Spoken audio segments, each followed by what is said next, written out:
Walang umaga po sa inyo lahat.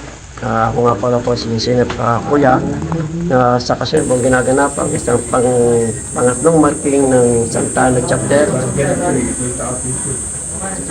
Na ito po ang aking mga opisyalis ng Strong Stag na si Sinep Badi. Ako po si Pander Rueno. Napapasalamat po ako sa lahat po ng mga dumating dito. Po si SRMG Best Finance. Yun na po. Ako po si Founder Heyman, ang Secretary for Justice. Maraming salamat po sa lahat na nandito ngayon. At sa bagong bukas na chapter ng Santa Ana. Yun na po. Ako po si Founder Dave. Media po, nagpapasalamat ako sa mga bagong stag. Salamat po. Ako si Eric Vince, isa sa mga nagwawaking sa mga bagong aspirante at maraming salamat po sa inyo lahat. Magandang umaga po sa lahat. Ako si Joy Padilla. Ako po ang auditor po ng STAG. Good morning po. Ako po si SRMG Joey. Logistic po. Ako po si Senap Aaron, advisor po ng Strong Guardians. Vice for Operation. Maraming salamat. Po, Secretary General ng STAG Corporation.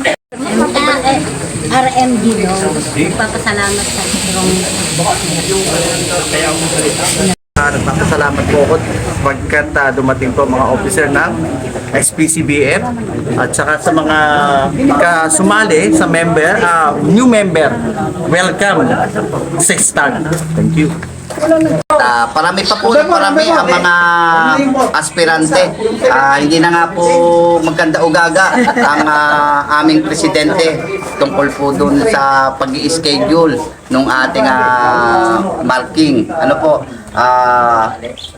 tayo po ay narito po sa Barangay Santa Ana at ngayon pong araw na ito ay idineclare po ng pamunuan ng STAG kasama po ang inyong likod na isa na pong ganap na STAG Strong Guardian Santa Ana Chapter ngayong araw po ito, June 2, 2024. At muli po, maraming salamat po sa lahat ng sumasangkilik po ng Strong Philippines Cooperation for Vigilance Federation.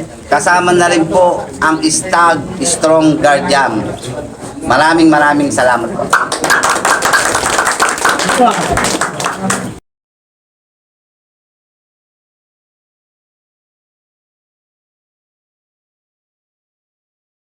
Magandang umaga po at atin pong pinapasalamatan ang lahat ng dumalo dito sa pag-organize ng Santa Ana Chapter, ang Strong Guardians, kabahagi po ng Strong Philippines Cooperation for Vigilance Federation.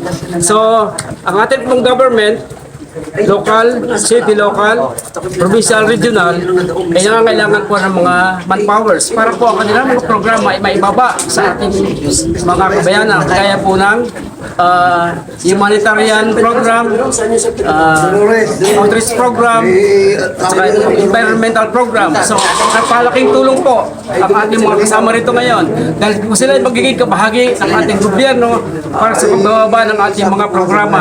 Lalo't higit po sa ating kapulisan para makamit ang ating kapayapaan at magkaroon ng kaisa ng ating bayan. So, welcome po ang ating mga Strong Guardians sa ating Strong Philippines Cooperation for Vigilance Federation.